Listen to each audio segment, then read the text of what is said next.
Halo, Assalamualaikum warahmatullahi wabarakatuh. Ketemu lagi dengan Andre Sianipar. Eh, Kali ini saya mau membahas mengenai jaminan pensiun BPJS Ketenagakerjaan.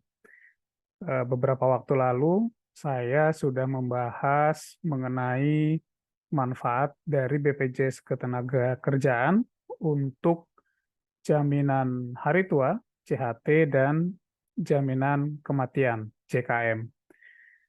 Untuk kali ini kita bahas jaminan pensiun terkait dengan klaimnya, hal-hal yang terkait dengan prasyarat, bagaimana pencairannya, dan semuanya.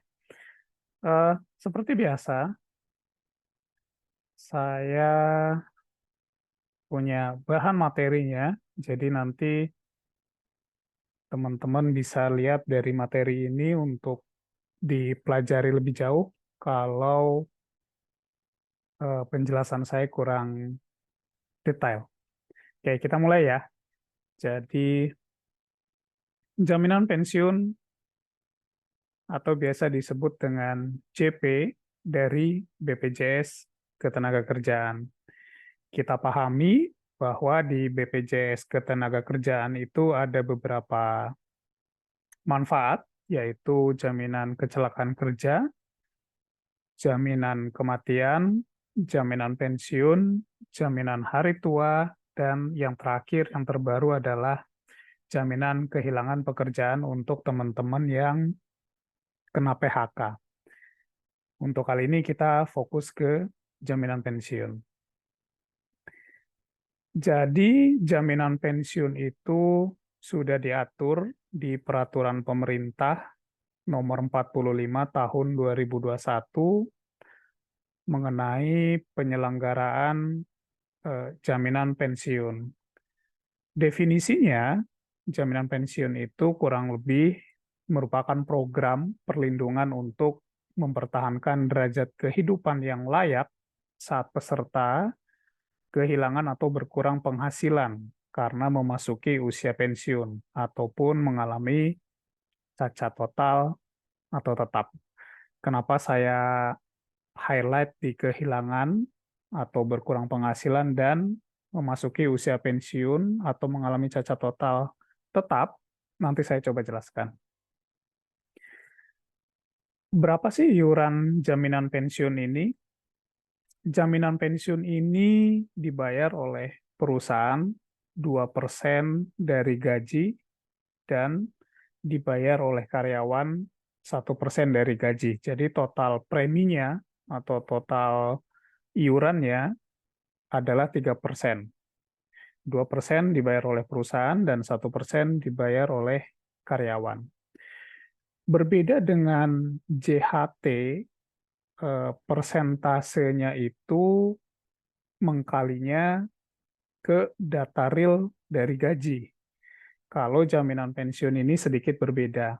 Jadi dia memiliki batas atas gaji yang dikalinya. Untuk tahun 2023, batas atas upahnya adalah 9.559.600. Jadi gini, misalnya teman-teman punya gaji 5 juta, maka iurannya adalah 3% dari 5 juta. Atau 1% dipotong dari gaji teman-teman, tapi pengkalinya 5 juta. Bagaimana untuk teman-teman yang punya gaji 10 juta? Apakah dikali ke 10 juta? Tidak. Jadi ketika Anda punya gaji 10 juta, pengkalinya itu bukan 10 juta, tapi batas atasnya, yaitu 9.559.600. 3%-nya. Atau kalau potongan karyawan, maka 1%-nya dari 9.559.600. Nah, syarat klaim jaminan pensiun BPJS Ketenagakerjaan sebenarnya bukan syarat ya, tapi pengkategorian. Jadi, kategori pertama adalah Anda atau kita atau karyawan sudah masuk umur pensiun sesuai dengan peraturan pemerintah nomor 45 tahun 2015. Masing-masing perusahaan itu punya pengaturan umur pensiunnya sendiri. Namun, yang BPJS gunakan adalah aturan pensiun yang diatur oleh pemerintah yang tertera di Peraturan Pemerintah Nomor 45 Tahun 2015. Biasanya kan rata-rata kalau di swasta itu pensiun itu umurnya 56 tahun. Nah, di pensiun PP 45 2015 sedikit berbeda. Jadi, mereka ada ketentuan seperti ini. Pensiun yang diatur pemerintah dimulai dari tahun 2019. Jadi, tahun 2019 umur pensiun pemerintah itu adalah 57 tahun, mulai dari 2019. Syarat selanjutnya akan ditambah 1 tahun setiap 3 tahun. Maksud saya akan ditambah batas waktu pensiunnya 1 tahun pada kelipatan tahun ketiga dari 2019. Bingung menjelaskannya, tapi kurang lebih gambarannya seperti ini. Jadi nanti eh, dari 2019 itu 57 tahun, 2022 58 tahun, dan 2025 itu 59 tahun. Menambah 1 per 3 tahun. 1 tahun per 3 tahun. 2028, 60 tahun. Sampai kapan? Sampai umur 65 tahun. Jadi nanti ketika sudah batasan 65 tahun, itu mentok, nggak naik lagi. Lalu bagaimana kalau pensiun dari perusahaan itu di bawah ketentuan ini? Contohnya di tempat saya bekerja, umur karyawan pensiun itu 56 tahun. Maka ketika perusahaan itu pensiun berdasarkan aturan perusahaan, dia hanya bisa mencairkan JHT-nya saja.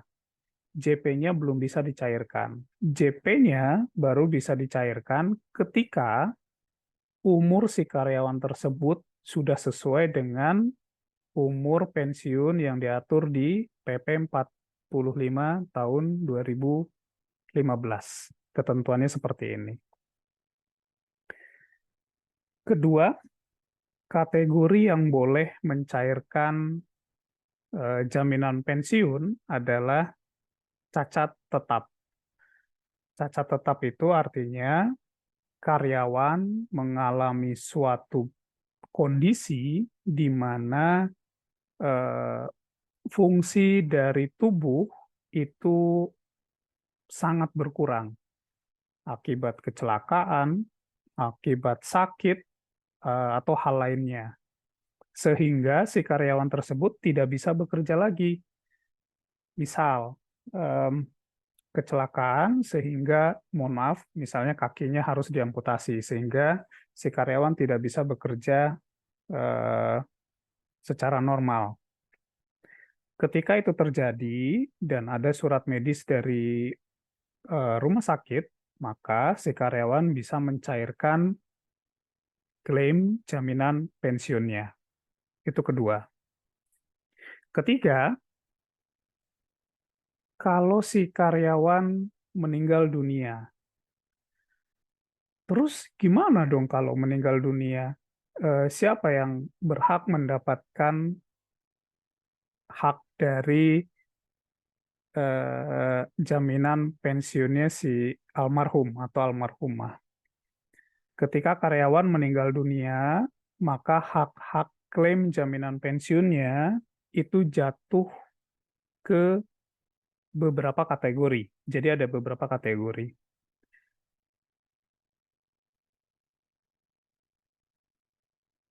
Kategori pertama, kalau karyawan pensiun dan meninggal, maksud saya kalau klaim pensiunnya dikarenakan meninggal dunia si karyawannya, maka yang pertama itu jatuh kepada ahli waris janda atau duda dari si karyawan,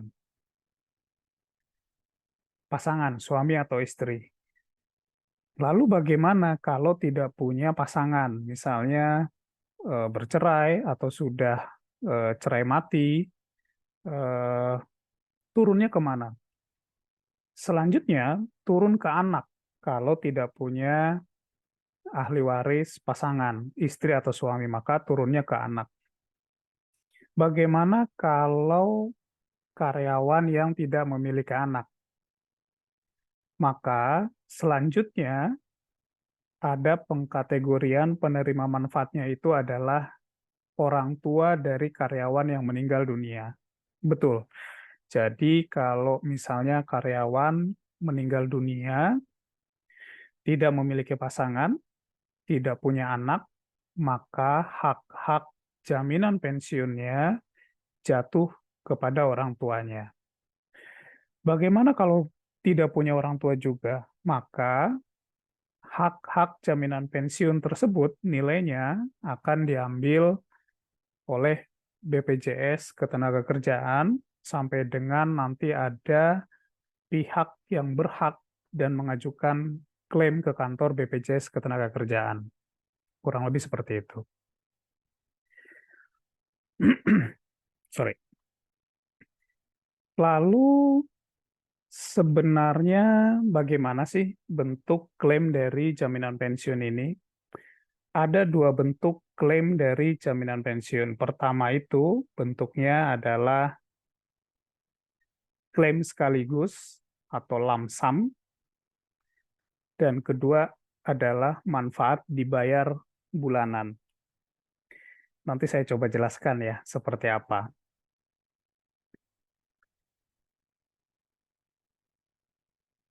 Eh, kita yang pertama. Yang pertama adalah klaim sekaligus atau lump sum. Klaim sekaligus ini gambarannya seperti kalau kita mencairkan JHT. Uangnya diberikan sekaligus. Hasil dari potongan premi setiap bulan yang dibayarkan ke kantor BPJS dan pengembangannya. Kedua, manfaat dibayar bulanan. Pasti teman-teman pernah dengar kalau kita bekerja sebagai PNS atau ASN, maka ada program pemberian pensiun yang dibayarkan setiap bulan sampai kita meninggal dunia. Betul ya begitu ya. Nah, sama di program BPJS Ketenagakerjaan pun mekanismenya seperti itu. Kita yang pertama dulu. Yang pertama adalah klaim sekaligus. Kenapa bisa terjadi klaim sekaligus?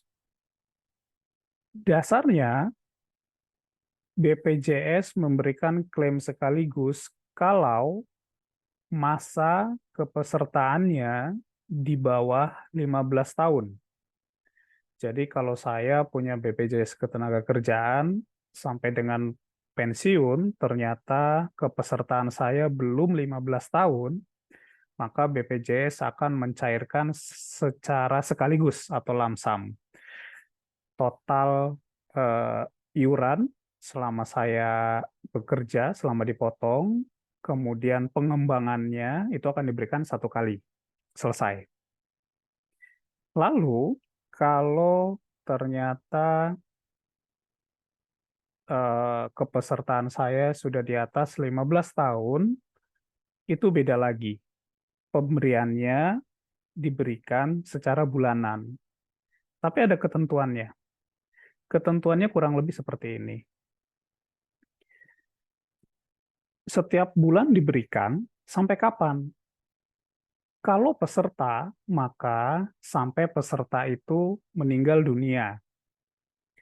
Contohnya gini, misalnya pensiunnya umur 65 tahun.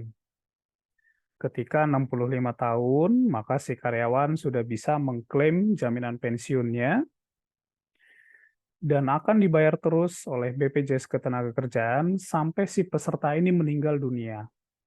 Umur berapa? Umur berapapun, mau umur dia sampai 100 tahun, mau umur dia sampai 120 tahun, setiap bulan akan dibayar oleh BPJS Ketenagakerjaan. Kedua, kalau BPJS Ketenagakerjaan melihat bahwa pencairan jaminan pensiun ini dikarenakan pesertanya meninggal dunia, seperti tadi saya bilang, kan akan jatuh ke ahli waris. Ahli waris pertama adalah pasangan, suami atau istri dari almarhum atau almarhumah. Dia akan mendapatkan hak-hak pensiun dari si almarhum atau almarhumah akan dibayarkan setiap bulan sampai dengan si janda atau duda dari karyawan ini meninggal dunia. Atau ketika si janda atau duda ini menikah lagi.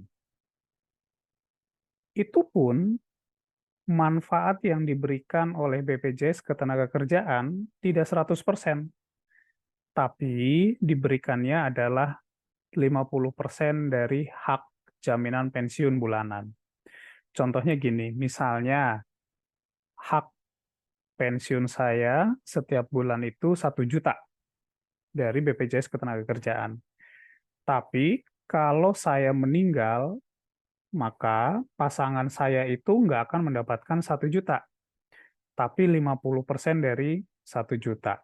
Dibayarkan setiap bulan sampai dengan pasangan saya meninggal dunia atau menikah lagi. Lanjut, apa apa yang terjadi kalau tidak punya pasangan, tidak punya suami atau istri? Maka hak pensiun akan jatuh ke anak. Sama, manfaat pensiun yang diberikan ke anak dari karyawan yang meninggal dunia itu tidak 100%, tapi diberikan 50%. Kalau haknya 1 juta setiap bulan, maka yang diberikan ke anak adalah 50%. Batasannya adalah sampai anak umur 23 tahun. Jadi ketika anak itu belum mencapai 23 tahun, dia akan diberikan terus setiap bulan sampai anak itu berumur 23 tahun. Terakhir adalah ini. Kalau tidak punya pasangan, tidak punya anak, maka diberikan ke orang tua dari karyawan yang meninggal dunia. Tapi nilainya tidak sama dengan yang diberikan ke pasangan atau anak. Kalau ke pasangan dan anak diberikan 50%, maka kalau hak warisnya jatuh ke orang tua dari karyawan yang meninggal dunia, manfaatnya hanya diberikan 20%. Misalnya 1 juta, dari ketika karyawan meninggal, misalnya haknya 1 juta, maka kalau itu jatuh ke orang tua, hanya diberikan 20%-nya saja, atau 200.000 setiap bulan. Pertanyaannya gini, bagaimana BPJS tahu bahwa ahli waris itu belum meninggal, atau bahwa peserta itu belum meninggal, atau bagaimana ketentuan ini diketahui oleh BPJS? Apakah BPJS memasang CCTV di rumah karyawan yang mengklaim jaminan pensiun? Tidak. Ada mekanisme dari BPJS, yaitu karyawan yang mengklaim jaminan pensiun atau ahli warisnya, pasangan atau anak atau orang tua, itu wajib lapor ke kantor BPJS per 3 bulan 1 kali. Jadi 3 bulan 1 kali, 3 bulan 1 kali. Gunanya apa? Gunanya si BPJS ini bisa mentrace apakah si peserta ini sudah meninggal atau belum. Apakah si ahli waris ini masih hidup atau tidak, atau apakah si ahli waris ini sudah menikah lagi atau tidak. Bagaimana kalau tidak lapor per 3 bulan ke kantor BPJS? Maka BPJS akan menstop sementara nilai hak pensiun yang dibayarkan setiap bulannya. Akan di stop dulu sampai peserta atau ahli waris melapor ke kantor BPJS. Kurang lebih seperti itu. Lanjut, berapa sih besaran yang diterima oleh kita, karyawan, atau hitungannya bagaimana? Hitungannya ada ketentuannya. Ini diatur di peraturan pemerintah eh, nomor 45 tahun 2015. Jadi manfaat dibayar bulanan tahun pertamanya begini. Ini unik banget perhitungannya. Ada hitungan formulanya seperti ini. 1% dikali masa iur dikali rata-rata upah tahunan selama masa iur dibagi 12 bulan. Nanti teman-teman bisa hitung sendiri ya.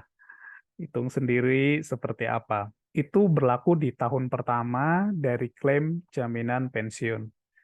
Artinya, tahun keduanya angkanya berbeda atau berubah. Formulanya berubah. Formulanya menjadi seperti ini.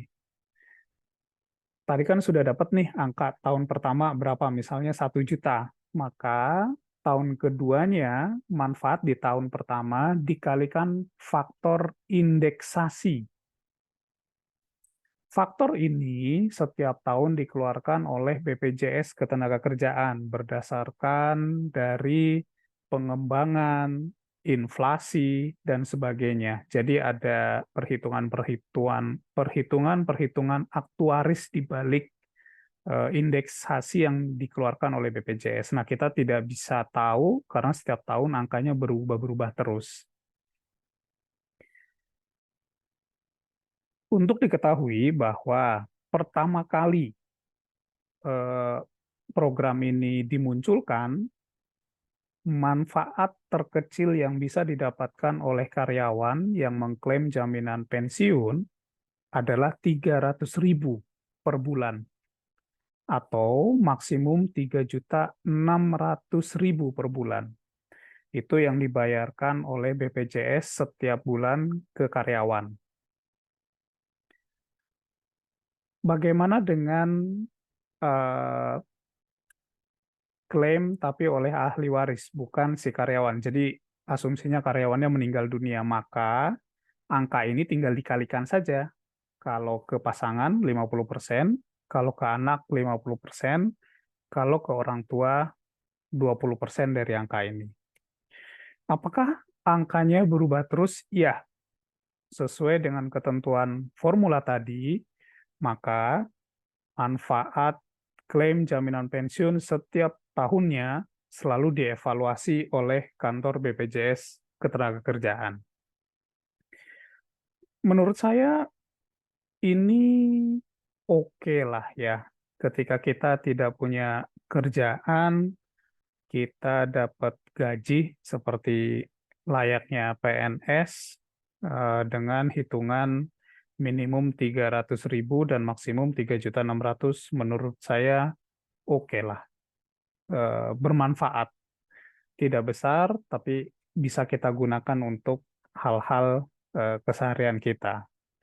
Nah, menurut teman-teman bagaimana program ini? Bermanfaatkah atau tidak? Tolong diskusi di kolom komen seperti apa. Itu saja dari saya sharing mengenai hak dan klaim jaminan pensiun di BPJS Ketenagakerjaan. Terima kasih. Assalamualaikum warahmatullahi wabarakatuh.